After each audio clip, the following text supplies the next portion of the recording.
नमस्कार, स्वागत है आप सभी का डीडी न्यूज पर। आप देख रहे हैं मिड डे प्राइम। मैं हूं रमतिया की। अगले 1 घंटे में हम बात करेंगे देश भर की बड़ी खबरों की, बताएंगे दुनिया भर में कौन कौन सी खबरों पर है सबकी नजर, क्या चल रहा है खेल और अर्थ जगत में, और कुछ झलके फिल्म, कला और संस्कृति के क्षेत्र से भी। लेकिन सबसे पहले बड़ी खबरें। हरीश साल्वे समेत देश भर के 600 से ज्यादा वकीलों ने सुप्रीम कोर्ट के मुख्य न्यायाधीश को लिखी चिट्ठी। न्यायपालिका पर सवाल उठाने पर जताई चिंता, कहा एक विशेष समूह बना रहा है दबाव। शराब नीति घोटाले के आरोपी दिल्ली के मुख्यमंत्री अरविंद केजरीवाल की रिमांड का आज आखिरी दिन। अब से थोड़ी देर में राउज एवेन्यू कोर्ट में होगी पेशी।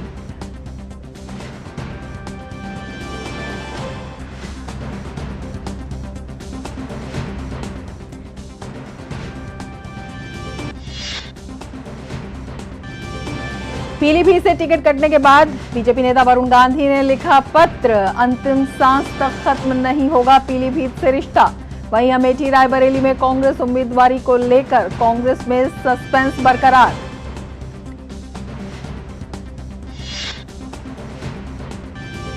महाराष्ट्र में महाविकास अघाड़ी पर गहरा संकट। उद्धव ठाकरे की पार्टी के प्रत्याशी घोषित करने से शरद पवार और कांग्रेस नाराज। उधर महायुति में भी आज सीटों का हो सकता है ऐलान।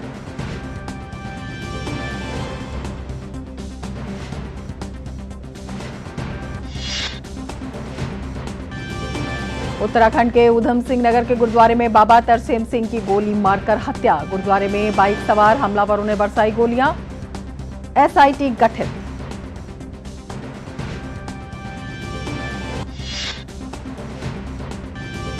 आईपीएल में आज दिल्ली का सामना राजस्थान रॉयल्स से। पहली जीत की तलाश में दिल्ली, राजस्थान जीत की लय रखना चाहेगी बरकरार।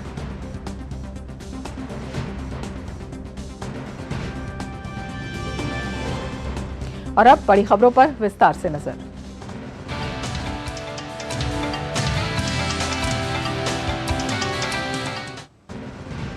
देश भर के लगभग 600 से अधिक वकीलों ने ऐसे समूहों के खिलाफ चिंता व्यक्त करते हुए भारत के मुख्य न्यायाधीश को पत्र लिखा है जो न्यायपालिका की अखंडता को कमजोर कर रहे हैं।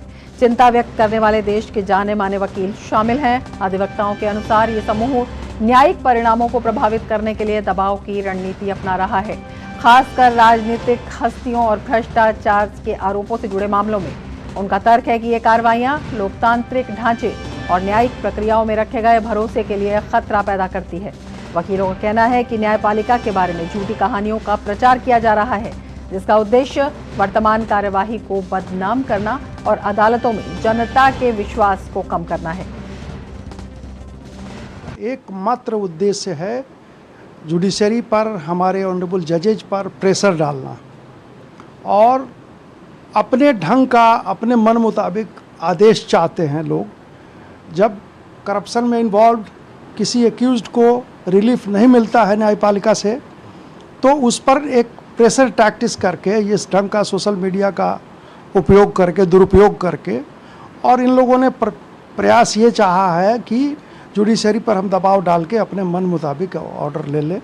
मुझे लगता है कि देश की जनता और देश के जो भी जागरूक वकील हैं, मोर देन 99%, वो ऐसे जो किसी ढंग के हथकंडे को, किसी ढंग के जुडिशरी पर अटैक को बर्दाश्त नहीं करेंगे। न्यायपालिका की हो रही आलोचनाओं के मामले पर भारतीय जनता पार्टी के प्रवक्ता और सुप्रीम कोर्ट के वकील गौरव भाटिया ने विपक्ष पर हमला बोला। गौरव भाटिया ने इसे चिंताजनक बताया। जो लोग दबाव बनाते हैं न्यायपालिका पे, न्यायाधीशों पे आपत्तिजनक टिप्पणी करते हैं बिना प्रमाण के, ये चिंताजनक है। मैं समझता हूं सब अपना अपना काम कर रहे हैं, लेकिन जो विपक्ष के नेता हैं, ये खासकर अनर्गल बयान करना, न्यायपालिका को कमजोर करना, और राहुल गांधी जैसे नेता कह देते हैं कि न्यायपालिका को 1 और 2 व्यक्ति चला रहे हैं। ये कितना दुर्भाग्यपूर्ण है। लोकतंत्र में इस तरह के अनर्गल बयानों का, दबाव बनाने का कोई स्थान नहीं है। और हमारे संवाददाता विकास सारथी और ज्यादा जानकारी के साथ हमारे साथ जुड़े हुए हैं। विकास, देश भर के 600 से ज्यादा वकीलों ने एक बेहद गंभीर चिंता का मुद्दा उठाया है। क्या कुछ कहा गया है इस पत्र में और आशय क्या है?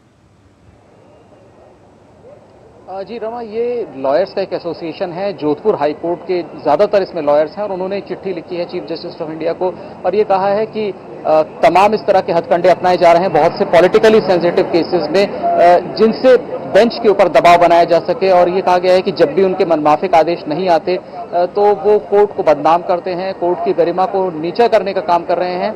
हालांकि क्या कार्रवाई की जा सकती है, इसको चिट्ठी में कोई बहुत साफ स्पष्ट शब्दों में नहीं बताया गया कि आखिर क्या कार्रवाई चीफ जस्टिस ऑफ इंडिया को करनी चाहिए, लेकिन ये चिंता जरूर जताई गई है। और ये जो चिट्ठी है, इसमें ज्यादातर राजस्थान की एसोसिएशन के सदस्यों ने अपने साइन किए हैं, सिग्नेचर किए हैं, और जो बाकी वकील हैं, जो देश के 600 से ज्यादा वकील हैं, उनसे एक तरीके से आप कहें कि ऑनलाइन एक सहमति ली गई, कंसेंट लिया गया कि इस तरह की चिंताओं को लेकर के उनका क्या विचार है। और वकीलों ने अपनी सहमति जताई है कि अक्सर ये देखा गया है कि बेंचेस पर बेवजह का दबाव बनाया जाता है सुनवाई के लिए, कि सुनवाई तुरंत चाहिए, सुनवाई में आदेश हमको एक समयबद्ध सीमा में चाहिए। इस तरह की कंप्लेंट इस चिट्ठी में ये कहे गए हैं। हालांकि इस चिट्ठी में कोई बहुत किसी विशेष केस का कोई जिक्र नहीं है, किसी कोर्ट का कोई विशेष जिक्र नहीं किया गया है, क्योंकि इसमें ऐसा भी है कि जो बार काउंसिल के नियम है, उसमें अगर इस तरह की कोई कोशिश करता है वकील और उसके खिलाफ उचित फोरम पर शिकायत की जाती है, तो बार काउंसिल भी कार्रवाई कर सकती है ऐसे वकीलों के खिलाफ। लेकिन अभी जो चिट्ठी का पूरा जो मजमून है, जो पूरा इसका हम कहें कि जो इशू उठाया गया है, वो यही है कि अनड्यू प्रेशर बनाया जा रहा है कोर्ट्स के ऊपर, और इसको कैसे रोका जाए, ये चिंता की बात है। अब चीफ जस्टिस इस चिट्ठी का संज्ञान कैसे लेते हैं, ये जब सुप्रीम कोर्ट अवकाश के बाद जब सुप्रीम कोर्ट दोबारा कामकाज शुरू करेगा तो साफ हो पाएगा कि चीफ जस्टिस इस चिट्ठी को किस तरह से एड्रेस करेंगे, क्योंकि उनके पास एडमिनिस्ट्रेटिव हेड के तौर पर भी शक्तियां हैं और वो सुप्रीम कोर्ट के चीफ जस्टिस हैं, तो जाहिर है उसको जुडिशियल साइड पर भी एड्रेस कर सकते हैं। क्या करेंगे बाद में पता चलेगा। जी विकास, हालांकि जो स्पेसिफिक नाम है वो नहीं लिया गया है, लेकिन जो विशेष ग्रुप बार बार कहा गया है, इसमें आशय किस तरफ है? क्या कुछ हालिया घटनाएं भी इसमें शामिल हैं? देखिए रमा, जब इसमें जिक्र नहीं किया गया है किसी व्यक्ति के नाम का, किसी हालिया घटना का, तो ये कहना बड़ा मुश्किल है कि किस पर्टिकुलर इंसिडेंट की वो बात कर रहे हैं, क्योंकि इस तरह की बातें हमने कोर्ट्स में लगातार होते देखी हैं। कोई भी पिटिशनर हो, रेस्पोंडेंट हो, जब मनमाफिक फैसला आता है तो वो सुप्रीम कोर्ट की या हाई कोर्ट की जो प्रक्रिया है उसमें विश्वास जताते हैं, उसका स्वागत करते हैं, और जब भी एक एडवर्स ऑर्डर आता है तो तमाम तरह की टैक्टिक्स वहां पर की जाती हैं। तो ये घटनाएं कोई नई नहीं है, हम पिछले कई सालों में इस तरह से होते हुए देखा है। और हाल में तो ये हुआ है कि सोशल मीडिया में जजेस को बड़ी खराब तरीके से प्रस्तुत किया जाता है। कोई पर्टिकुलर जजमेंट अगर किसी याचिकाकर्ता या पक्षकार के खिलाफ आता है तो उस समूह के लोग सीधे सीधे जुडिशरी को टारगेट करते हैं, यहां तक कि जजेस की फैमिली को टारगेट किया जाता है सोशल मीडिया पे। तो एक स्पष्ट, क्योंकि उन्होंने खुद अपनी चिट्ठी में किसी वाकये का जिक्र नहीं किया है, तो ये पॉइंट आउट करना थोड़ा मुश्किल है कि वो किस पर्टिकुलर इंसिडेंट की बात कर रहे हैं। बेंच फिक्सिंग और घरेलू अदालतों का भी जिक्र किया गया है। बिल्कुल, बेंच फिक्सिंग की आरोप पहले भी लगे हैं और कई बार सुप्रीम कोर्ट में खुद जजेस ने इस बात को नोटिस किया है कि याचिकाकर्ता कई बार इस तरह से कोशिश करते हैं कि एक मामला किसी खास बेंच के पास जाए। हालांकि देखिए, बेंच हंटिंग भी एक बहुत विवादास्पद विषय है रमा। सुप्रीम कोर्ट के सभी जजेस के पास समान शक्तियां हैं।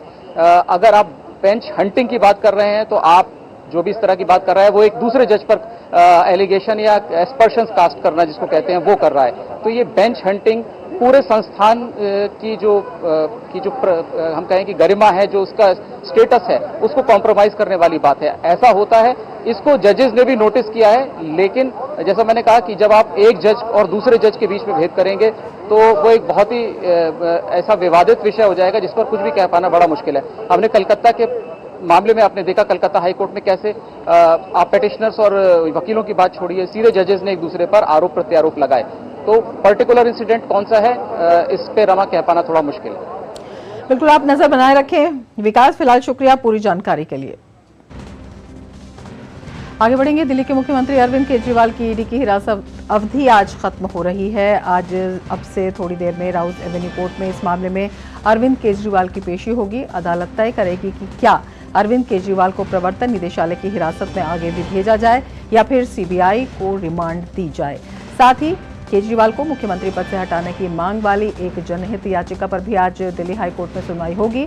अरविंद केजरीवाल के खिलाफ दाखिल याचिका में कहा गया है कि उनके मुख्यमंत्री पद पर बने रहने से कानूनी प्रक्रिया बाधित हो सकती है, न्याय प्रक्रिया भी प्रभावित हो सकती है। अरविंद केजरीवाल की पत्नी सुनीता केजरीवाल ने दावा किया है कि आज केजरीवाल अदालत में बड़ा खुलासा करेंगे। इससे पहले कल हुई सुनवाई में केजरीवाल को अदालत से राहत नहीं मिली। दिल्ली हाई कोर्ट ने अरविंद केजरीवाल की अंतरिम रिहाई की मांग वाली याचिका पर फौरन आदेश से इनकार कर दिया। केजरीवाल ने गिरफ्तारी और रिमांड को अदालत में चुनौती दी थी, जिस पर कोर्ट ने ईडी को जवाब देने को कहा। दिल्ली आबकारी घोटाले में ईडी ने पूछताछ के लिए केजरीवाल को 9 बार समन भेजा था। केजरीवाल ने 8वें समन तक का कोई जवाब नहीं दिया था और ना ही वो ईडी के सामने पेश हुए थे। इसके बाद ईडी ने 21 मार्च को केजरीवाल को गिरफ्तार किया था। और हमारे संवाददाता नीरज सिंह हमारे साथ जुड़े हुए हैं और ज्यादा जानकारी के साथ। नीरज, ईडी की रिमांड का आखिरी दिन, बेहद महत्वपूर्ण सुनवाई, क्या जानकारी आपके पास है?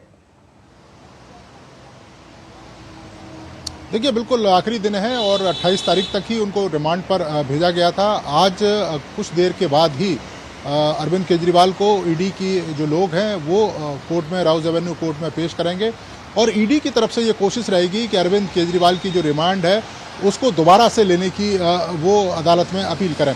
उसका कारण यह है कि ईडी के लोगों का ये कहना है कि अरविंद केजरीवाल ना तो ईडी के सवालों के ठीक तरीके से जवाब दे रहे हैं, ना ही जांच में सहयोग कर रहे हैं। यहाँ तक कि अपने मोबाइल के पासवर्ड का भी बताना वो उचित नहीं समझ रहे हैं और वो कह रहे हैं कि उनको पासवर्ड नहीं मालूम है। यही कारण है कि ईडी का कहना है कि कई सारे सवाल हैं जिनके जवाब अभी तक नहीं मिल पाए हैं, क्योंकि अरविंद केजरीवाल वो कड़ी हैं इस शराब नीति घोटाले की कि जो साउथ लॉबी से जो 100 करोड़ की जो रकम आई थी, अरविंद केजरीवाल को मालूम है कि वो रकम किस किस तरीके से गोवा के इलेक्शन में यूज़ की गई थी। एक नया अपडेट ये भी दे दूं कि गोवा में जो आम आदमी पार्टी के प्रदेश अध्यक्ष हैं उनको भी ईडी ने तलब किया था और वो पणजी स्थित ईडी के कार्यालय पहुंच गए। वहां पर ईडी की जो टीम है उनसे पूछताछ कर रही है। तो अब 2 बजे तक अरविंद केजरीवाल को राउज एवेन्यू कोर्ट में पेश करना है। अरविंद केजरीवाल की तरफ से अगर कहें तो उनकी तरफ से दलील होगी कि जो उनकी गिरफ्तारी की गई है वो गैरकानूनी है, लेकिन इससे पहले भी इस तरह की दलील उन्होंने हाई कोर्ट में भी पेश करी थी और अपने वकीलों के माध्यम से ये कहा था कि उनको गलत तरीके से गिरफ्तार किया गया, लेकिन हाई कोर्ट में भी किसी तरह की राहत अरविंद केजरीवाल को नहीं मिली। अब देखना होगा कि ईडी अपना पक्ष किस तरीके से राउज एवेन्यू कोर्ट में रखती है। क्या अरविंद केजरीवाल की जो रिमांड है वो दोबारा से मांगती है या फिर उन्हें न्यायिक हिरासत में भेजने की बात करती है। लेकिन हमारे जो सूत्र बता रहे हैं कि ईडी के जो लोग हैं वो अरविंद केजरीवाल की रिमांड दोबारा से मांगेंगे ताकि इस जांच में उन सवालों के जवाब निकाले जा सकें जिन सवालों पर अरविंद केजरीवाल अभी भी चुप हैं। रमा, बिल्कुल, रिमांड की अवधि बढ़ाने के ईडी जो है किस तरह की दलील दे सकती है, क्योंकि सुनीता केजरीवाल का भी कहना है कि आज अरविंद केजरीवाल बड़ा खुलासा कर सकते हैं। देखिए, अरविंद केजरीवाल क्या खुलासा करेंगे? अगर उन्हें यही खुलासे करने थे तो 9 सम्मन ईडी ने भेजे थे, उन सम्मनों पर अरविंद केजरीवाल पहुंच जाते और वो बता देते कि उनके पास किस तरह के खुलासे हैं, क्योंकि अरविंद केजरीवाल ने 9 सम्मनों को गैर कानूनी सम्मन कहा और यही कारण है कि 10वें सम्मन पर जब ईडी के लोग पहुंचे तो उनको गिरफ्तार करना पड़ा, क्योंकि उस समय भी वो जांच में सहयोग नहीं कर रहे थे। तो कितना बड़ा खुलासा करेंगे ये तो कह सकते हैं कि बड़ा मुश्किल है, लेकिन अरविंद केजरीवाल के पास ऐसा कुछ नहीं है, क्योंकि अगर आप देखें कि जिस तरीके से अरविंद केजरीवाल हाईकोर्ट में गए, अदालत का उन्होंने दरवाजा खटखटाया, तो ये बताता है कि अरविंद केजरीवाल को मालूम है कि उनको ईडी ने जो गिरफ्तार किया है, कई सारे सबूत अरविंद केजरीवाल के पास हैं, कई सारे तथ्य अरविंद केजरीवाल के पास हैं और ईडी इन तथ्यों को मैं सबूत के साथ अदालत के सामने रख चुकी है। वो बता चुकी है कि किस तरीके से के कविता इस पूरी डील में इन्वॉल्व हुई। के कविता को भी गिरफ्तार किया गया।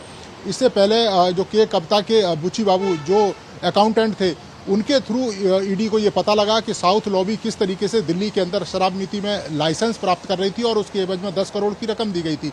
अरविंद केजरीवाल ने समीर महेंद्रू जो इंडो स्पिरिट के मालिक हैं, विजय नायर के थ्रू बातचीत होती है और विजय नायर के थ्रू अरविंद केजरीवाल इंडो स्पिरिट के मालिक से कहते हैं कि वो इस डील में शामिल हो जाइए। तो ये तमाम तथ्य ईडी के पास मौजूद हैं। 100 करोड़ की जो रकम आई है उसकी ट्रेल किस तरीके से गोवा तक पहुंची, वो तमाम जानकारी ईडी के पास मौजूद है।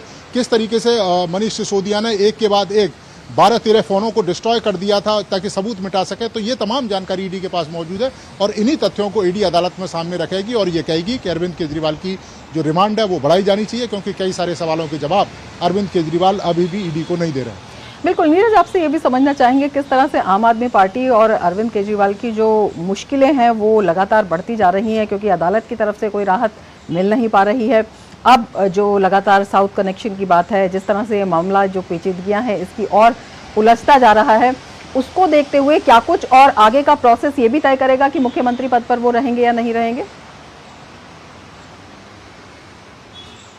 देखिए बिल्कुल तय करेगा। और आप देखें कि इससे पहले भी मनीष सिसोदिया को गिरफ्तार किया गया था, तो उनको भी उप मुख्यमंत्री पद से इस्तीफा देना पड़ा। इसके पहले सत्येंद्र जैन को गिरफ्तार किया, उनको भी मंत्री पद से इस्तीफा देना पड़ा। नैतिक आधार पर अरविंद केजरीवाल को इस्तीफा दे देना चाहिए, क्योंकि कई सारे सवाल ऐसे खड़े होते हैं रमा कि जो संवैधानिक ढांचे में फिट नहीं बैठते। आप देखिए कि मुख्यमंत्री होने के नाते उनको कैबिनेट की बैठक बुलानी पड़ती है। क्या कैबिनेट की बैठक तिहाड़ जेल के अंदर होगी? ये संभव ही नहीं है। इसके अलावा कई सारी फाइलों पर मुख्यमंत्री को साइन करने होते हैं और उन फाइलों को उपराज्यपाल के पास भेजना होता है, ताकि दिल्ली के जो कामकाज हैं वो चलते रहें। लेकिन क्या वो फाइलों पर साइन कर सकते हैं तिहाड़ जेल के अंदर, या फाइलें उनके पास पहुंच सकती हैं? तो ये एक कह सकते हैं कि असंभव सी परिकल्पना है। अब देखना होगा कि अरविंद केजरीवाल कब तक जो अपना इस्तीफा है मुख्यमंत्री पद से नहीं देते हैं। लेकिन इतना ज़रूर है कि नैतिक आधार पर अगर हम देखें तो इस्तीफा दे देना चाहिए, क्योंकि मनीष सिसोदिया ने उन्होंने इस्तीफा दिया, सत्येंद्र जैन ने उन्होंने इस्तीफा दिया। जेल में रह के आप कैसे सरकार चला सकते हैं? ये करीब करीब असंभव सा प्रश्न है। बिल्कुल, कई बड़े सवाल हैं। आप नजर बनाए रखें नीरज। फिलहाल शुक्रिया पूरी जानकारी के लिए। आगे बढ़ेंगे खबरों में। दिल्ली हाई कोर्ट से कांग्रेस पार्टी को बड़ा झटका लगा है। दिल्ली हाई कोर्ट ने आयकर विभाग द्वारा शुरू की गई टैक्स पुनर्मूल्यांकन कार्रवाई को चुनौती देने वाली कांग्रेस पार्टी की याचिकाओं को खारिज कर दिया है। कांग्रेस की याचिकाओं में 4 साल से चल रही आयकर पुनर्मूल्यांकन कार्रवाई को चुनौती दी गई थी, जिसे जस्टिस यशवंत वर्मा और जस्टिस पुरुषेंद्र कुमार कौरव की बेंच ने खारिज कर दिया है। कांग्रेस को बड़ा झटका लगा है दिल्ली हाई कोर्ट से। उधर प्रवर्तन निदेशालय ने पीएमएलए के तहत उत्तराखंड के पूर्व मंत्री और कांग्रेस नेता हरक सिंह रावत को एक बार फिर समन जारी कर 2 अप्रैल को पूछताछ के लिए बुलाया है। ईडी ने वन विभाग की जमीन पर अवैध कब्जे और कॉर्बेट नेशनल पार्क में पेड़ों की अवैध कटाई के मामले में हरक सिंह रावत को समन जारी किया है। पिछले समन पर हरक सिंह रावत ईडी के सामने पेश नहीं हुए थे। मिड डे प्राइम में आगे बढ़ने से पहले लेते हैं एक ब्रेक। आप देखते रहिए DD news. Delivery boy has picked your order. अरे भाई पता है भूख लगी है। 30 मिनट का मैसेज नोटिफिकेशन आया था ना। मैसेज के सारे थोड़ी बैठ सकते हैं। कल आपने कुछ शेयर्स बेचे थे ना? हाँ, तो चेक किया? मैसेज आया तो था। सिर्फ मैसेज काफी नहीं है। आप शेयर मार्केट में कोई भी ट्रांजैक्शन करते हैं ना, तो स्टॉक एक्सचेंज से आए एसएमएस या ईमेल को अपने डीमैट अकाउंट और बैंक स्टेटमेंट के साथ भी टैली कीजिए। बेटा भूख में ना दिमाग बंद हो जाता है। सोच कर समझ कर इन्वेस्ट कर। मौसम को अपने पैशन के बीच जो नहीं आने देते, मैं उनका फैन हूं। मेरी तरह एसबीआई भी आपका फैन है, इसलिए एसबीआई आपके लिए थोड़ी एक्स्ट्रा मेहनत करता है। तो excellent customer service, assistance to MSMEs और टेक्नोलॉजी ड्रिवन बैंकिंग सॉल्यूशंस। घर छोड़ दूं, एसबीआई बदल रहा है, क्योंकि हम एक बदलते देश के फैन हैं। एसबीआई, देश का फैन। ब्रेक के बाद फिर से आपका स्वागत है मिड डे प्राइम में, और अब बात करते हैं 24 की चुनौती।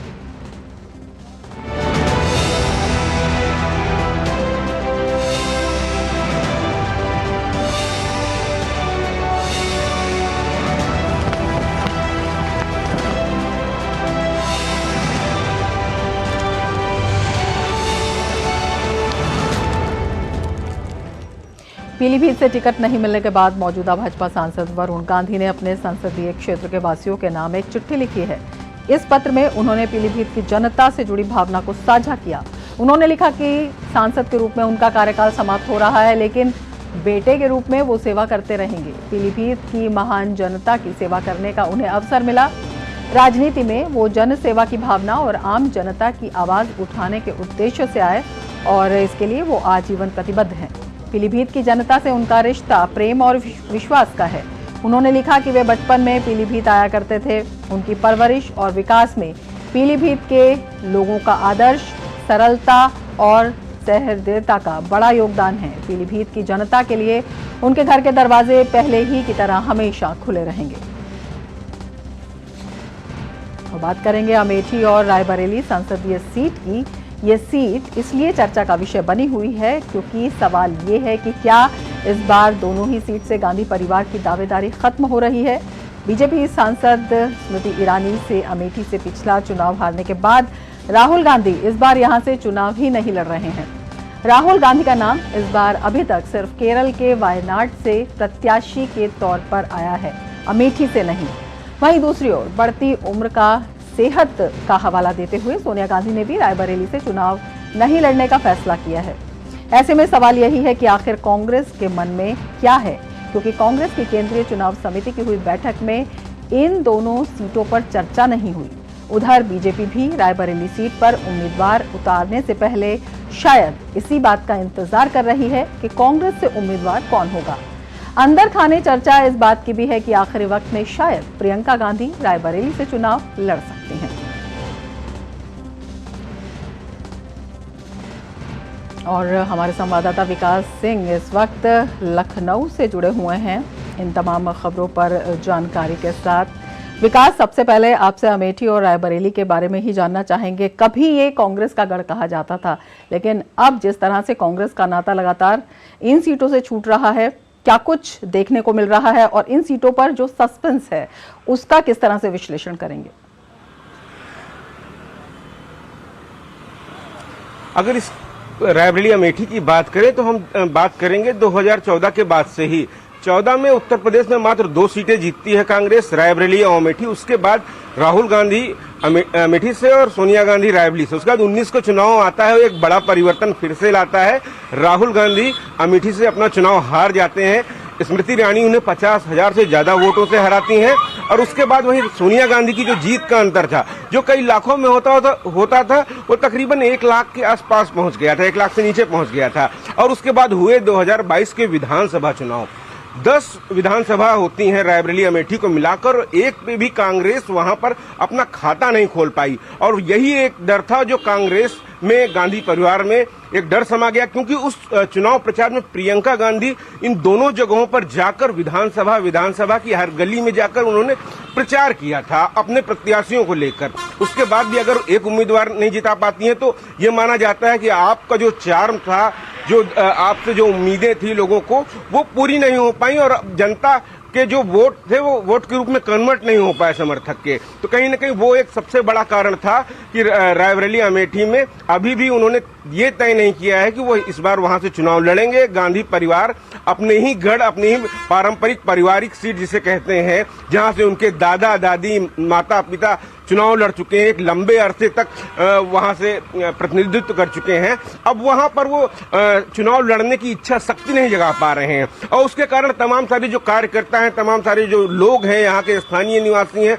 उनको भी लगता है कि जो है कह रहे हैं क्यों आखिर जो है कह रहे हैं इतना भय है उनको। इसका एक ये भी कारण हो सकता है कि हमने देखा कि पिछले 5 सालों में चुनाव जीतने के बाद वहां पर सोनिया गांधी वहां पर जनता के बीच में नहीं पहुंची, वहीं राहुल गांधी चुनाव हारने के बाद हालचाल लेने अपने लोगों का नहीं गए, जबकि जो उन लोगों ने उनको वोट किया था, जो उनके कार्यकर्ता थे, हर कार्यकर्ता को अपने नेता से उम्मीद रहती है कि वो उसके साथ रहे, उसके सुख दुख में उसका साथी रहे, उसके मुद्दे उठाए, उससे जुड़ी बातें उसके साथ खड़ा नजर आए। लेकिन ऐसा नहीं हुआ। यही एक कारण सबसे बड़ा नजर आ रहा है कि उनको यकीन नहीं हो रहा है कि हम चुनाव लड़के वहां से जीत सकते हैं। ये एक सबसे बड़ा कारण रहा है। हालांकि इससे पहले भी हमने देखा है कि तमाम जो अदर विपक्षी पार्टियां हैं वहां से कैंडिडेट भी नहीं खड़ा करती हैं। समाजवादी पार्टी वहां से कैंडिडेट नहीं खड़ा करती है, बहुजन समाज पार्टी कैंडिडेट नहीं खड़ा करती है। उसके बाद वो जो चुनाव में उनकी जीत नहीं हो पाई राहुल गांधी की अमेठी से, और सोनिया गांधी का जीत का अंतर इतना काफी ज्यादा कम हो गया। तो ये साफ दर्शा रहा है कि इस बार अब लग रहा है प्रियंका गांधी की अगर लॉन्चिंग करना चाहते हैं और अपने पहले ही चुनाव अगर उनका खराब हो गया और अमेठी से एक बार राहुल गांधी फिर चुनाव हार जाते हैं, इसका कोई भरोसा उनको नहीं मिल पा रहा है। बड़ा सवाल है कि सकेंगे, ये इच्छा शक्ति की कमी है या अपने द्वारा किए गए जो कार्य हैं उनका एक कारण है। बिल्कुल, एक जो इच्छा शक्ति है वो तो दिखाई देती ही है। एक बड़ा सवाल ये भी है कि कौन उम्मीदवार हो सकता है, क्योंकि बीजेपी भी शायद यही इंतजार कर रही है। बीजेपी अमेठी में अपना उम्मीदवार पहले से ही घोषित कर रखा है। उन्होंने केंद्रीय मंत्री स्मृति ईरानी एक बार फिर से वहां चुनाव लड़ रही हैं, चुनावी मैदान में रहेंगी। अब उनसे मुकाबला करने की क्षमता किसके अंदर होगी वो उनको देखना होगा, तय करना होगा। रायबरेली की बात कर रहे हैं की बात तो तय है, लेकिन रायबरेली में अभी कुछ इंतजार है। जी, रायबरेली को लेकर अभी कुछ इंतजार है, क्योंकि पिछली बार वहां से दिनेश सिंह ने चुनाव लड़ा था, जो इसमें मौजूदा प्रदेश सरकार में मंत्री हैं, और इस बार किस नए चेहरे को लाते हैं। मनाया जा रहा था कि मनोज पांडे वहां से जो स्थानीय विधायक हैं उनको टिकट दे सकती हैं, या एक बात हो सकती है कि वहां कौन चेहरा आता है, उसके मुकाबले वहां से क्या कोई बड़ा चेहरा भी भारतीय जनता पार्टी उतार सकती है। क्योंकि वहां पर भारतीय जनता पार्टी पिछले दिनों जिस तरीके से वहां पर संगठन के रूप में वहां काम किया गया, संगठन का स्ट्रक्चर बढ़ाया गया, तो काफी ज्यादा मजबूत पोजीशन पे वहां पर स्थानीय सदर विधायक जो हैं अदिति सिंह, वो भी भारतीय जनता पार्टी में है। तो कुल मिलाकर वहां पर भारतीय जनता पार्टी की स्थिति पहले से काफी ज्यादा मजबूत हो चुकी है। तो भारतीय जनता पार्टी सबसे बड़ी बात है, जब चुनाव लड़ेगी तो जब पूरा संगठन चुनाव लड़ता है, बिल्कुल सभी दलों की अपनी अपनी रणनीति है। विकास हो जाएगा भारतीय जनता पार्टी। विकास, एक तथ्य हम पीलीभीत के बारे में भी जानना चाहेंगे। वरुण गांधी ने जो एक बेहद भावुक पत्र लिखा है, क्या कुछ इसका आशय है? जी बिल्कुल, सबसे बड़ी बात है वरुण गांधी वहां से बताएं, उन्होंने पत्र में इस बात को लिखा है, जो जाहिर है कि पीलीभीत की जनता से उनका एक लंबा नाता रहा है। उनकी माता वहां से प्रतिनिधित्व कर चुकी हैं और वो लंबे समय वहां पर प्रतिनिधित्व किया था। चूंकि बड़ी बात यह है कि वहां की सीट पर इस बार जतिन प्रसाद को चुनाव लड़ाया गया है, और कल ही भूपेंद्र चौधरी ने, जो प्रदेश अध्यक्ष, उन्होंने कहा था जिस व्यक्ति की जहां जिम्मेदारी होती है वो संगठन तय करता है। वरुण गांधी का वहां रिश्ता है। वरुण गांधी की तरफ से जो सूत्र इनपुट आ रहे हैं कि वो संगठन में रहकर पार्टी का काम करेंगे। वहीं मेनका गांधी, उनकी मां को प्रत्याशी एक बार सुल्तानपुर से फिर से बनाया गया है, तो संगठन के कामों में काम करेंगे। और सबसे बड़ी बात यह है कि जो उनके रिश्ते हैं, एक लंबे रिश्ते रहे हैं। उन्होंने कहा है कि उनके दरवाजे हमेशा पीलीभीत की जनता के लिए खुले हुए हैं और वो जनता से जुड़े मुद्दे उठाते रहेंगे। लेकिन सबसे बड़ी बात यह है कि वरुण गांधी, जो उनके रिश्ते हैं वो बहुत ही लंबे समय से रहे हैं पीलीभीत की जनता से, तो एक भावनात्मक रिश्ता उनका बना हुआ है। वहीं जतिन प्रसाद जब पहुंचे हैं वहां पर, तो भारतीय जनता पार्टी एक बार फिर से वहां पर अपने संगठन को लेकर चुनाव लड़ने की बात कही है। जो नेतृत्व है, जो चेहरा है, वो चेहरा है प्रधानमंत्री नरेंद्र मोदी का। जो भी चुनाव में लहर होती है, जो जोश होता है कार्यकर्ताओं में, वो प्रधानमंत्री के नाम पर जोश होता है। जो काम किए गए हैं जनता के लिए, जन कल्याणकारी योजनाएं पहुंचाई गई है, सभी मिलकर वहां पूरे इलाके की राजनीति है। आप नजर बनाए रखिए। फिलहाल शुक्रिया पूरी जानकारी के लिए। आगे बढ़ेंगे। हिमाचल प्रदेश के मंडी लोकसभा सीट से बीजेपी प्रत्याशी, अगर हम बात करें कंगना रनौत की, तो उन पर अभद्र टिप्पणी करके कांग्रेस प्रवक्ता सुप्रिया श्रीनेत अब फंस गई हैं। हर जगह उन्हें विरोध का सामना करना पड़ रहा है। इस मामले में बैकफुट पर खड़ी कांग्रेस ने भी उन पर सख्त रवैया अपनाया है।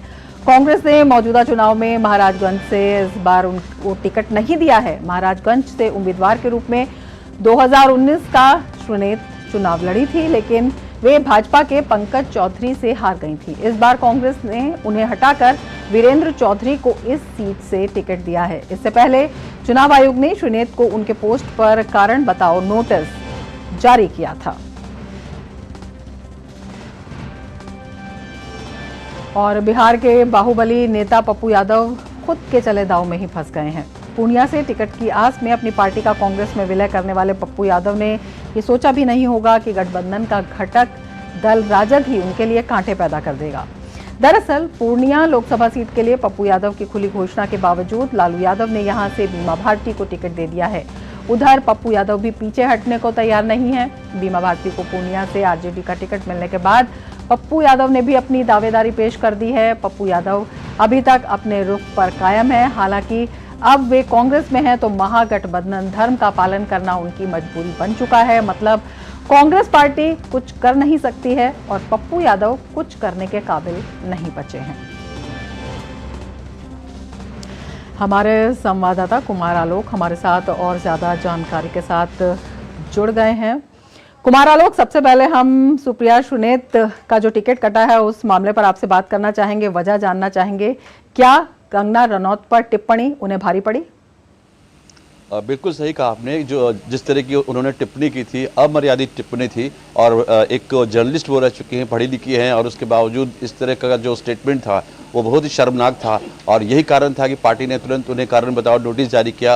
एक तरह से फजियत हुई पार्टी की, पूरे कहें कि सामाजिक फजियत के साथ साथ खासकर महिलाओं में इसका बहुत ही गलत संदेश गया। और यही कारण रहा है कि महाराजगंज से उनको टिकट नहीं दिया गया है। हालांकि पिछले चुनाव भी अगर लड़ी थी तो कोई खास परफॉर्मेंस वो नहीं कर पाई थी। आप समझ सकते हैं 5 या 6 या 10% उनको वोट वहाँ पर मिला था। लेकिन इस बार उनको टिकट नहीं दिया गया, जबकि वो दावेदार थी वहाँ की, और वहाँ ऐसा कहा जा रहा है कि वहाँ अपने क्षेत्र में मेहनत भी कर रही थी। तो ये अपने आप में उनको बहुत भारी हमारा लोग, क्या आपको लगता है कि कांग्रेस इस मामले पर बैकफुट पर है? बिल्कुल बैकफुट पे है, और यही कारण था कि क्योंकि इतना जल्दी कारण बताओ नोटिस जारी करना, और आजकल वो उनको वहाँ से बैन भी किया हुआ है। जो कांग्रेस का जो ब्रीफिंग होता है, जो रेगुलर ब्रीफिंग होता है, उसमें भी उनको नहीं भेजा जा रहा है, चैनल्स पर भी वो कम दिख रही हैं। तो कांग्रेस इस मामले में बैकफुट पर है और लगातार वो सफाई पार्टी दे रही है। सुप्रिया श्रीनेत ने भी सफाई दिया कि मेरा ट्विटर हैंडल और कोई चलाता है, उसने ऐसा किया था, हालांकि तुरंत उन्होंने मिटाया था जब विवाद होना शुरू हुआ था। तो पार्टी अपने आप में एक तो कांग्रेस अपने अंदरूनी कलह से जूझ रही है विभिन्न राज्यों में। अगर हम कर्नाटक की बात करें, मध्य प्रदेश की बात करें, छत्तीसगढ़ की बात करें, बिहार की बात करें, झारखंड की बात करें, और उसमें एक और विवाद जुड़ गया पार्टी के साथ, तो पार्टी के लिए फजीयत की स्थिति है। और यही कारण रहा कि सुप्रिया श्रीनेत को टिकट नहीं दिया गया है। अजय राय को वाराणसी से दिया गया, जहां से प्रधानमंत्री खुद चुनाव लड़ते हैं। इसके अलावा प्रदीप जैन आदित्य हैं, जो पूर्व केंद्रीय मंत्री हैं, उनको झांसी से टिकट दिया गया है। और ये लगभग कंफर्म था कि महाराजगंज ये लड़ेंगी, लेकिन जिस तरीके का विवाद उन्होंने दिया है उसका खामियाजा उन्हें बिल्कुल साफ तौर पर जो अंदरूनी कलह है वो तो दिखाई दे रही है। महागठबंधन में भी बहुत कुछ ठीक नहीं चल रहा है, लगातार खबरें इस तरह के सामने आ रही हैं। हाल ही में जिस तरह से लालू यादव ने बीमा भारती को टिकट दे दिया, पप्पू यादव देखते रह गए, किस तरह से ये प्रभाव डालेगा आने वाले चुनाव पर? देखिए, पहले तो जब न्याय यात्रा बिहार से होकर गुजर रही थी, तो राहुल गांधी जब पूर्णिया से, जब जो पप्पू यादव का क्षेत्र है, जब पूर्णिया से गुजरा, तो पप्पू यादव ने खासा मेहनत किया और राहुल गांधी प्रभावित हुए, और वहीं पे ये डील हो गई थी, आप अपनी पार्टी को विलय कर दो और हम आपको पूर्णिया से टिकट आपको देंगे, कांग्रेस के टिकट से लड़ेंगे और आप महागठबंधन के प्रत्याशी होंगे। तो इन्होंने कांग्रेस ज्वाइन करने के अलावा पार्टी का विलय भी कर लिया, और उसके एक दिन पहले वो लालू यादव से मिले जाकर के उनके आवास पर, और उन्होंने कहा, सारी बातें बताई। लेकिन लालू प्रसाद यादव ने सीधा कहा कि पहले तो तुम आरजेडी में विलय करो अपनी पार्टी का, और दूसरा विलय करने के साथ साथ आपको मधेपुरा से चुनाव लड़ना होगा आरजेडी के सिंबल पर। लेकिन अब वो बहुत ही उहापोह की स्थिति में है, और लगातार भावुक उनके स्टेटमेंट्स आ रहे हैं कि मैं मर जाऊंगा लेकिन पूर्णिया नहीं छोड़ूंगा। लेकिन जिस तरीके से बीमा भारती को सिंबल कहा जाता है कि पार्टी में जिस दिन वो शामिल हुई थी, जदयू की 5 टाइम एमएलए है वो, और जदयू छोड़ करके हाल के जब विश्वास मत हुआ था उसमें विद्रोह करके वो लालू की पार्टी में शामिल हुई थी। तो कहा जाता है कि जिस दिन वो शामिल हुई उसी दिन उनको सिंबल दे दिया गया था, और ये उहापोहा की जो स्थिति है वो एक तरह से क्रिएट किया गया हुआ, आप समझ सकते हैं, प्लेग जो क्रिएट किया गया। और जिस तरीके से लालू प्रसाद यादव ने हुआ था कि महागठबंधन एक साथ हम लोग बैठ करके और हम टिकट की घोषणा करेंगे, लेकिन जिस तरीके से लालू प्रसाद यादव सिंबल देते जा रहे हैं, जैसे कि फर्स्ट पेज में बिहार में 4 जो सीटें हैं, औरंगाबाद है, नवादा है, गया है, जमुई है। औरंगाबाद ट्रेडिशनल कांग्रेस का सीट रहा है, और वहाँ सत्येंद्र नारायण परिवार सिंह का वर्चस्व रहा है। विगत के कुछ चुनाव में उनका परिवार हारा है, तो वहां से अभय सिंह कुशवाहा को टिकट दे दिया लालू यादव ने, बगैर कांग्रेस से। बिल्कुल, इस मामले में बेशक ये कहा जा रहा है कि खुद के दांव में ही पप्पू यादव फंस गए हैं, लेकिन जिस तरह से वो भावुक स्टेटमेंट्स जारी कर रहे हैं और कह रहे हैं कि मर जाऊंगा, छोड़ूंगा नहीं, तो कितना बड़ा फैक्टर बन पाते हैं ये भी देखना काफी दिलचस्प होगा। और महागठबंधन में जो रार और दरार है वो तो साफ तौर पर दिखाई दे रही है। बहुत शुक्रिया तमाम जानकारी के लिए। आगे बढ़ेंगे। पश्चिम बंगाल की मुख्यमंत्री ममता बनर्जी पर टिप्पणी करने के मामले में भाजपा नेता दिलीप घोष के खिलाफ दुर्गापुर पुलिस स्टेशन में धारा 504 और 509 के तहत मामला दर्ज किया गया है। दुर्गापुर कोर्ट के एक वकील और एक अन्य व्यक्ति ने भाजपा के वरिष्ठ नेता के खिलाफ मामला दर्ज किया है। भाजपा के वरिष्ठ नेता दिलीप घोष ने पश्चिम बंगाल के मुख्यमंत्री ममता बनर्जी पर की गई अपनी टिप्पणी के लिए बुधवार को माफी मांग ली थी।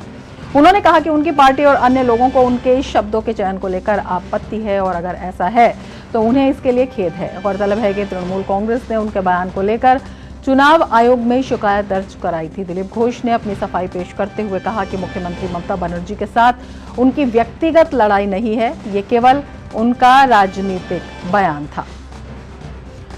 और महाराष्ट्र में अमरावती की निवर्तमान सांसद नवनीत राणा बुधवार को आधिकारिक रूप से भाजपा में शामिल हो गई। नागपुर में आयोजित एक कार्यक्रम में भाजपा प्रदेश अध्यक्ष चंद्रशेखर बावनकुले ने नवनीत का पार्टी में स्वागत किया। इससे पहले दिन में भाजपा ने नवनीत राणा को अमरावती से पार्टी उम्मीदवार घोषित किया था। भाजपा में शामिल होने के बाद नवनीत राणा ने कहा कि वो पिछले 5 साल से प्रधानमंत्री नरेंद्र मोदी के विचारों पर काम कर रही हैं।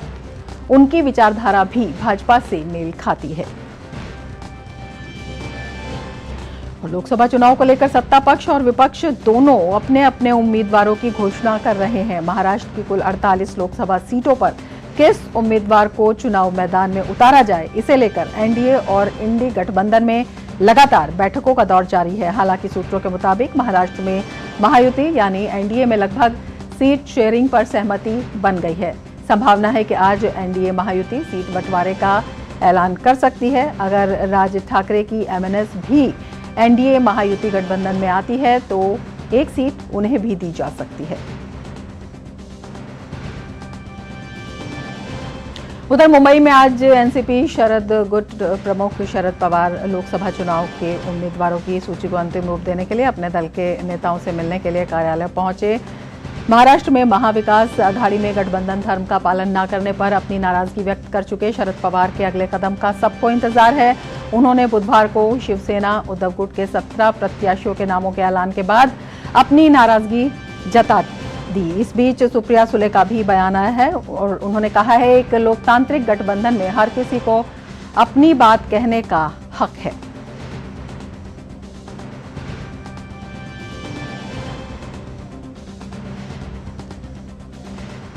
तो काफी गहमागहमी है। Alliance. So everybody has a right to speak their mind. This is a democracy, yeah.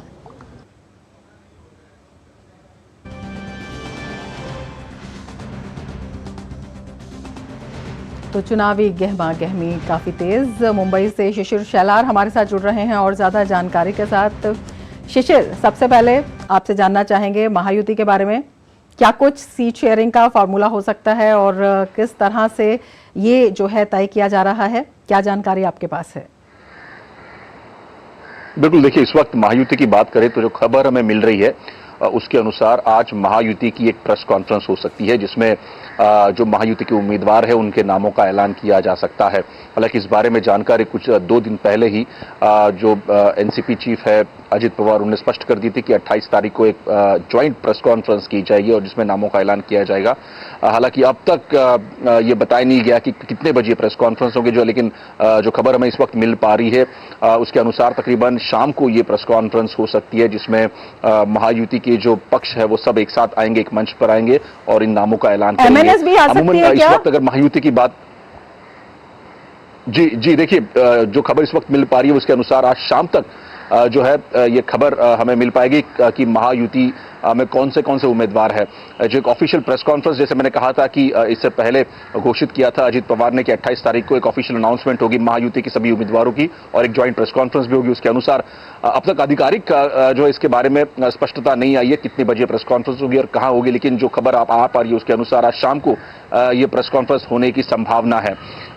इस वक्त अगर देखा जाए महायुति में भी हमने देखा कि कुछ जगह पर खासतौर पर बारामती की बात करें तो वहां पर जो शिवसेना गुट के नेता है शिंदे गुट के जो नेता है विजय शिवतरे, हालांकि उन्होंने कहा था कि ये सीट उनको चाहिए और अगर उनको सीट नहीं मिली तो वो अपक्ष के तौर पर खड़े हो जाएंगे। लेकिन कल रात को देर रात को हमने देखा कि अजय शिवतरे मुख्यमंत्री और अजित पवार उप मुख्यमंत्री इनके साथ उनकी बैठक हुई। तो ऐसे में इस वक्त महायुति का ये प्रयास है कि जो नेता है जिनको सीट नहीं मिली उनको मनाने का प्रयास यहां पर किया जा रहा है। जहां तक सीटों की बंटवारे की बात है, सीटों के बंटवारे में अमूमन ये स्पष्ट हो चुका है कि किनको कौन सी सीटें मिलने वाली है, इसकी आधिकारिक पुष्टि शायद आज हो सकती है। लेकिन वही बात हम महाविकास आघाड़ी की करें तो महाविकास आघाड़ी में अभी भी संभ्रम है और इसीलिए हम देख पा रहे हैं कि कल जिस प्रकार से शिवसेना ने उद्धव ठाकरे जो पार्टी है उन्होंने अपनी सीटों का ऐलान किया, उसके बाद कांग्रेस के कुछ नेताओं ने उस पर ऐतराज जताया, कड़ा ऐतराज जताया। हमने देखा कि किस प्रकार से जो एनसीपी के कार्यकर्ता है शरद पवार पार्टी के वो भी उस पर नाराज नजर आए। उसके बाद आज शाम को 4:30 बजे एक महत्वपूर्ण बैठक एमवीए के नेताओं की होने वाली है। हालांकि इस नेताओं में क्या कांग्रेस शिरकत करेगी, कांग्रेस के नाना पटोले शिरकत करेंगे नहीं करेंगे, इस पर अब तक स्पष्टता नहीं है। लेकिन जो जानकारी हमें मिली और संजय राउत जो कि उद्धव ठाकरे गुट के सांसद है उन्होंने सुबह कहा था कि आज शाम को ये प्रेस कॉन्फ्रेंस होगी किस प्रकार से प्रचार सभाएं की जाएंगी, किस प्रकार से नेताओं का पूरा शेड्यूल होगा, इस बारे में चर्चा होगी।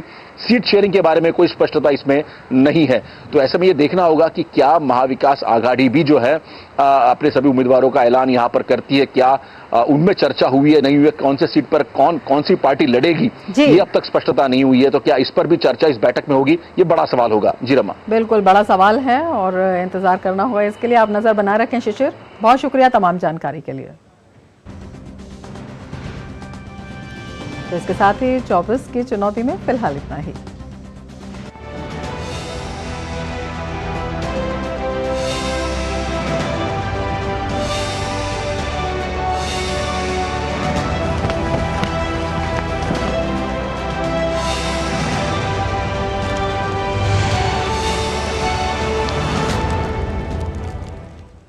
मीडिया प्राइम में फिलहाल वक्त है एक ब्रेक का। आप देखते रहिए डीडी न्यूज। यारो, शादी तो मैं प्रीति से ही करूंगा। कॉलेज टॉप करके अच्छी सी नौकरी लूंगा, झट से प्रीति को प्रपोज कर दूंगा और फैमिली हॉलिडे स्पेन में। वाह यार, मैं तेरी प्लानिंग का बड़ा फैन। तू आज ही एसबीआई में अपना सेविंग्स अकाउंट ओपन कर ले और अपने स्पेन हॉलिडे की सेविंग शुरू कर। एसबीआई सेविंग्स अकाउंट के साथ पाइए सेफ, सिक्योर, कन्वीनियंट बैंकिंग और ग्रेट कस्टमर सर्विस। एसबीआई, देश का फैन। तुम्हें पता है इन्वेस्टर्स के लिए एक इन्वेस्टर प्रोटेक्शन फंड होता है IPF, लेकिन अगर तुम्हारा ट्रेड एक्सचेंज पर एग्जीक्यूट नहीं हुआ या फिर कोई गारंटीड रिटर्न्स वाली स्कीम है तो ये IPF आपकी मदद नहीं कर सकता है। और अगर आपका ब्रोकर ही डिफॉल्टर बन जाए तो फिर IPF आपको कॉम्पेंसेशन दिला सकता है। कहाँ से सीखा? NSE की साइट पर। सोच कर, समझ कर, इन्वेस्ट कर। ब्रेक के बाद फिर से आपका स्वागत है और अब बात ताजा खबर की।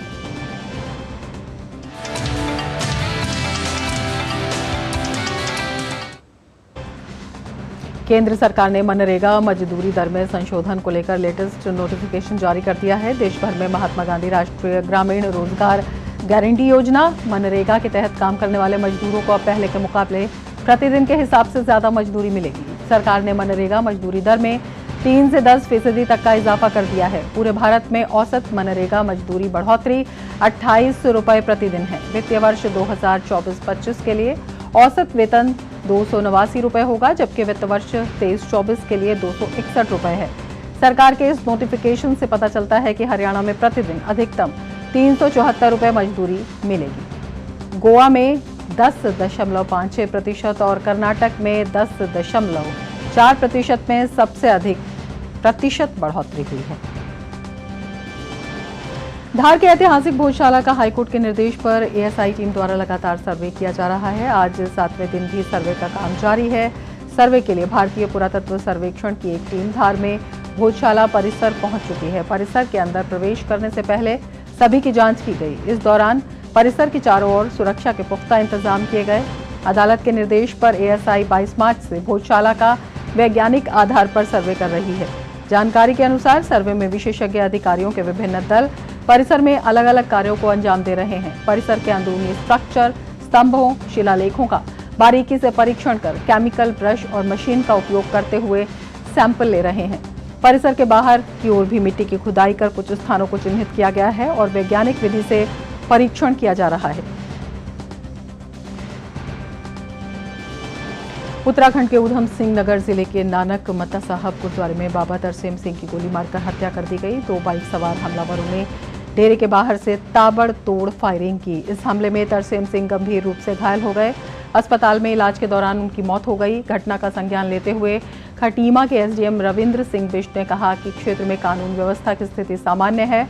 हत्या की जांच के लिए एसआईटी का गठन कर दिया गया है। आज सुबह 6:15 और 6:30 के बीच में तो अर्ली मॉर्निंग जहाँ पर कोई भी नहीं था, जो बाबा जी अपना नित्य कर्म करते हुए यहाँ पे एक कुर्सी में बैठे थे डेरे के अंदर। तो डेरे की बिल्कुल मेन गेट के सामने ही बैठे थे। तो बाबा जी अपना फ़ोन पे कुछ काम कर रहे थे। तो एक बाइक में 2 लोग आते हैं, दोनों पगधारी लोग हैं। बेसिकली पग पहने हुए 2 लोग आते हैं और बाइक में ठीक ठाक स्पीड मतलब मीडियम स्पीड में आते हैं और दूर से ही एक लॉन्ग वेपन से एक गन शॉट मारते हैं। तो तब बाबा जी उठ के थोड़ा सा आगे इधर दिखते हैं, तब तक वो फिर से मुड़ के एक और गन शॉट मारते हैं। कुल मिला के 3 सेकंड के अंदर, मात्र 3 सेकंड के अंदर 2 गन शॉट मार के ये ठंडे कुएं वाला रास्ते से चले जाते हैं। दोनों का क्लियर फोटोस आ रहे हैं, क्लियर वीडियोस आ रहे हैं। दोनों मतलब सिख है, दोनों जो है आइडेंटिफाइड है, मतलब हुलिया सब कुछ आइडेंटिफाइड है। और अब नजर डालते हैं कुछ अन्य राष्ट्रीय खबरों पर।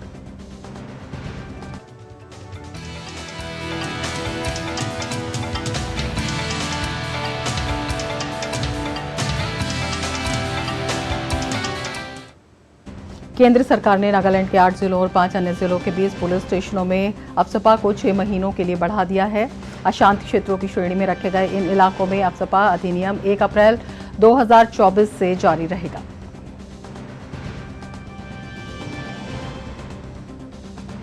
और सीधे अब आपको ले चलते हैं भाजपा की प्रेस वार्ता में। पैदा करने का भी दोषी माना जाना चाहिए और संवैधानिक विशेषज्ञों को बैठकर, क्योंकि माननीय कोर्ट ने भी आज कहा कि इस पे तो संवैधानिक विशेषज्ञ लेंगे डिसीजन, इसमें हमारे पास क्यों आ रहे, कोई चला गया था।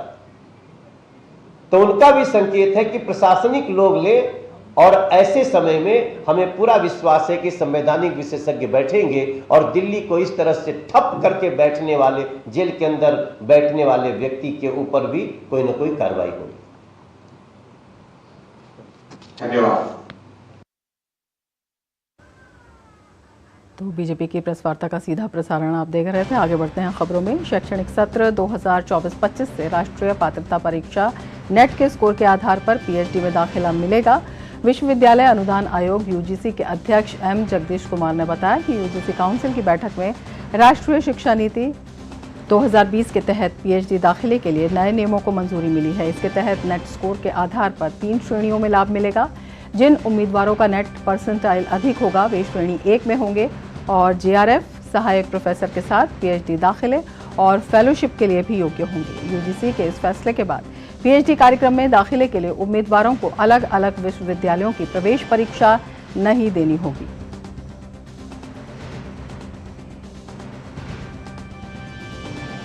और अब देख लेते हैं खेल जगत की खबरें।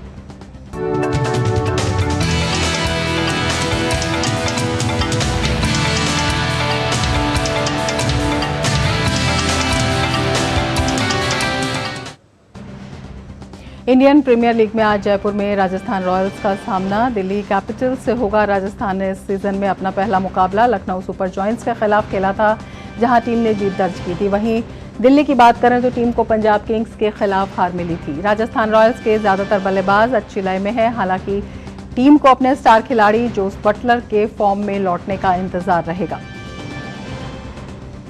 सनराइजर्स हैदराबाद ने बुधवार को राजीव गांधी अंतर्राष्ट्रीय क्रिकेट स्टेडियम में मुंबई इंडियंस को एक हाई स्कोरिंग मुकाबले में 31 रनों से हराकर आईपीएल के इस सीजन की अपनी पहली जीत दर्ज की।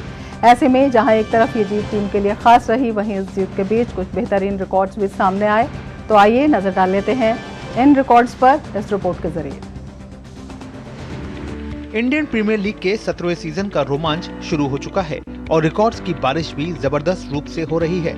जैसे जैसे ये सीजन आगे बढ़ेगा कुछ और रिकॉर्ड्स भी देखने को मिल जाएंगे, लेकिन इस सब के बीच में सनराइजर्स हैदराबाद और मुंबई इंडियंस की इस सीजन की टक्कर ने रिकॉर्ड्स का एक अलग ही चेहरा सामने ला दिया। इस मुकाबले में सनराइजर्स ने 20 ओवर में 3 विकेट गंवाकर 277 रन का स्कोर किया। ये आईपीएल इतिहास का सबसे बड़ा स्कोर रहा। इस मामले में टीम ने 11 साल पुराना रॉयल चैलेंजर्स बेंगलुरु का रिकॉर्ड तोड़ दिया। सनराइजर्स के बल्लेबाजों ने अपनी पारी में कुल 18 छक्के लगाए, जो कि इस लीग में एक पारी में तीसरे सबसे ज्यादा छक्के हैं। क्लासेन और मार्करम के बीच चौथे विकेट के लिए हुई नाबाद 116 रन की साझेदारी आईपीएल में सनराइजर्स के लिए चौथे विकेट या इससे नीचे के विकेट के लिए सबसे बड़ी साझेदारी है। हैदराबाद ने इस मैच में पावर प्ले यानी अपने शुरुआती 6 ओवर में 1 विकेट गंवाकर 81 रन बनाए। यह एसआरएच का पावर प्ले में सबसे बड़ा स्कोर भी रहा। Sports desk, DD news. Madrid Spain masters badminton championship में पीवी सिंधु ने जीत के साथ आगाज किया। सिंधु ने अब पहले दौर के मैच में कनाडा की वेन यू हांग को 21-16, 21-12 के अंतर से हरा दिया। सिंधु आज अंतिम 16 के मुकाबले में चीनी ताइपे की हुआंग यूसुन से भिड़ेंगी।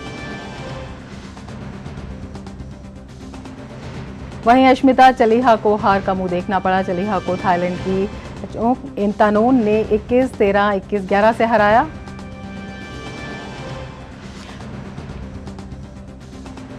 हालांकि पुरुष एकल वर्ग में भारत के हाथ निराशा लगी। भारत के किदाम्बी श्रीकांत को अपने पहले ही मैच में जापान के कू ताकाशाही के खिलाफ हार का मुंह देखना पड़ा।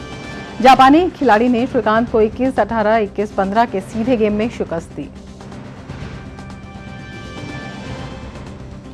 उधर महिला युगल मुकाबले में आज अंतिम 16 के मैच में तनीषा क्रास्टो और अश्विनी पोनप्पा की जोड़ी का सामना ऑस्ट्रेलिया के टिफैनी हो और ग्रोनिया सॉमरवेली की जोड़ी के साथ होगा। और अब बात उन खबरों की जो दुनिया भर में सुर्खियों में छाई हुई हैं।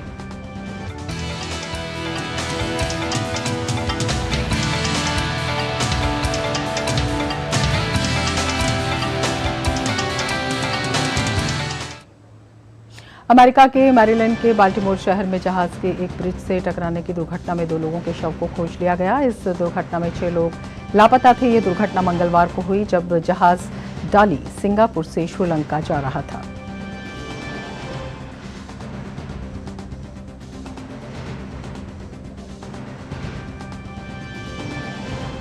अमेरिकी विदेश मंत्रालय का मानना है कि इजरायल हमास के बीच अब तक बंधकों को लेकर वार्ता खत्म नहीं हुई है। अमेरिका को अभी भी उम्मीद है कि बंधकों की रिहाई के अवसर मौजूद हैं। आपको बता दें कि गाजा में अब तक 130 से अधिक बंधक मौजूद हैं। वहीं विदेश मंत्रालय ने साफ किया कि एक सैन्य अभियान में फिलिस्तीनी आतंकवादी समूह के शेष कमांडरों को मार गिराया जा सकता है। देश की IT राजधानी के रूप में जाना जाने वाला बेंगलुरु पानी की गंभीर कमी से जूझ रहा है। पानी की कमी की गंभीर स्थिति जून तक बनी रहने की संभावना है और गर्मी का मौसम चरम पर होने के कारण सूखे बोरवेल और जलाशयों में पानी का स्तर कम होने से कोई राहत नहीं मिलने की संभावना है। इस बीच पानी की उपलब्धता के लिए जरूरी परियोजना को लेकर राजनीतिक पार्टियों में घमासान शुरू हो गया है।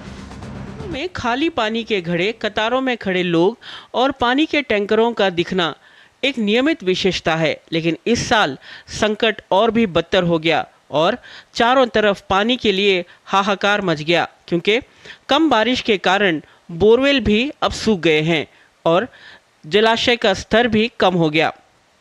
प्रमुख कारण खराब शहरी विकास योजना और जल प्रबंधन की कमी के साथ तेजी से शहरीकरण, झीलों का अतिक्रमण, नतीजा भारी कीमत पर टैंकरों के माध्यम से पानी का सरकार द्वारा समाधान। नतीजा ये हुआ, टैंकरों की कीमत 4 गुना ज्यादा। Here we are facing lot of problems from water. They are providing only 5 buckets. That's not enough for us. We need daily 10 buckets. Summer में तो आज 5 बकेट किधर नहाने के लिए नहीं होता है, सामान धोने के लिए नहीं होता है, खाना करने के लिए नहीं होता है, बहुत परेशान है। Here there are lot of poor people, even they can't buy water for money also. Now before it was like 800 rupees for a tanker, now they are costing double charges. Bangalore शहर अपनी जल आपूर्ति के लिए कावेरी नदी पर निर्भर है। हालांकि कावेरी का 5वां चरण अभी भी पूरा नहीं हुआ है, लेकिन सरकारों ने इन क्षेत्रों में आवासीय लेआउट की अनुमति दी। इसीलिए बोरवेल एक समाधान के रूप में आए, लेकिन अब बोरवेल भी सूख गए हैं। आउटर जोन था, उधर हमारा कावेरी नेटवर्क नहीं है, उधर बड़ा बड़ा अपार्टमेंट्स आ गया, वो सिर्फ बोरवेल वाटर का टिप्पणी करता था, उनको थोड़ा दिक्कत हो गया। उनको संभालने के लिए हम लोग कोशिश कर रहा हूँ। आजकल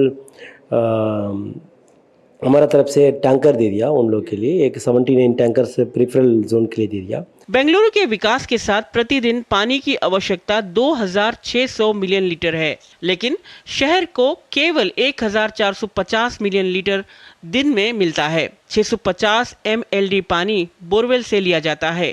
500 mld पानी की कमी है। लगभग 7000 बोरवेल सूख गए हैं। इसीलिए मेकेदाटू जलाशय का मुद्दा, जो बेंगलुरु के पेयजल आवश्यकता को पूरा करने के लिए जलाशय बनाने की एक परियोजना है और जिसके द्वारा पीने के लिए 4.75 टीएमसी पानी जोड़ा जाएगा। हालांकि तमिलनाडु इसका विरोध कर रहा है और डीएमके ने अपने घोषणा पत्र में कहा है कि वो कर्नाटक की ओर इस परियोजना की अनुमति नहीं देगा और इसे चुनावी मुद्दा बना लिया है। पूर्व प्रधानमंत्री देवेगौड़ा ने कर्नाटक के सभी राजनीतिक दलों से इसका मुकाबला करने और जलाशय बनाने की प्रतिबद्धता के साथ आगे बढ़ने को कहा है। व्हाइटफील्ड, आनेकल, इलेक्ट्रॉनिक सिटी जैसे उपनगरीय क्षेत्रों में पानी नहीं होने के कारण कई आईटी कर्मी घर से काम करने की मांग कर रहे हैं, क्योंकि कई लोग हर दिन पानी की आपूर्ति नहीं होने की कठिनाइयों से परेशान होकर अपने गृह नगर वापस जाना चाहते हैं। जल संरक्षण वादियों का सुझाव है कि जल बंटवारे के मुद्दों के दीर्घकालिक समाधान को प्राथमिकता से निपटाया जाना चाहिए। तो देखिए, इंस्टीट्यूशंस जो जवाबदारी लेती हैं, BWSSB खाली पाइप वाटर के लिए लेती है। जो तालाबों की जिम्मेदारी है वो BBMP की है और KTCDA करके बोलते हैं हम, एक संस्था उसकी है। जो ग्राउंड वाटर की वो किसी की जिम्मेदारी नहीं है। यहाँ एक ग्राउंड वाटर अथॉरिटी है, वो खाली मॉनिटर करती है, रेगुलेट नहीं करती है, ना कि कुछ प्लान बनाती है। तो ये एक इंस्टीट्यूशनल वैक्यूम के कारण ये क्राइसिस हुआ है। This season is over. We are thinking of the next 2 years. We'll have to prevent somewhere, someplace. जल विशेषज्ञों को डर है कि अप्रैल और मई में अभी भी पानी के लिए बेंगलोर के लोगों के लिए और मुश्किलें खड़ी होंगी। Ayesha Khanam, DD news, Bengaluru. दिल्ली के मुख्यमंत्री अरविंद केजरीवाल को शराब नीति मामले में ईडी की हिरासत खत्म होने पर राउज एवेन्यू कोर्ट में लाया गया है। ये ताज़ा तस्वीरें आप देख रहे हैं, जहां पर राउज एवेन्यू कोर्ट में लाया गया है। दिल्ली के मुख्यमंत्री अरविंद केजरीवाल को थोड़ी देर में उनकी कोर्ट में पेशी होनी है। आज उनकी रिमांड का आखिरी दिन है। ईडी की हिरासत अवधि आज ख़त्म हो रही है और आज अरविंद केजरीवाल की पेशी है। ईडी हिरासत बढ़ाने की मांग कर सकती है। अरविंद केजरीवाल को कोर्ट लेकर आया गया है। राउज एवेन्यू कोर्ट में आज अरविंद केजरीवाल की पेशी है और ये दृश्य आप देख रहे हैं। अरविंद केजरीवाल को लाया गया है राउज एवेन्यू कोर्ट। अरविंद केजरीवाल की ईडी की हिरासत अवधि आज ख़त्म हो रही है। ईडी हिरासत बढ़ाने की मांग कर सकती है, तो अरविंद केजरीवाल को कोर्ट ले आया गया है और आज उनकी इस कोर्ट में पेशी है। ईडी की जो रिमांड का उनका आज आखिरी दिन है। क्या कुछ होता है इस पर सबकी नज़र बनी हुई है और इसकी जानकारी भी हम आपको लगातार देते रहेंगे, लेकिन फिलहाल मिड डे प्राइम में इतना ही। दीजिए इजाज़त, नमस्कार।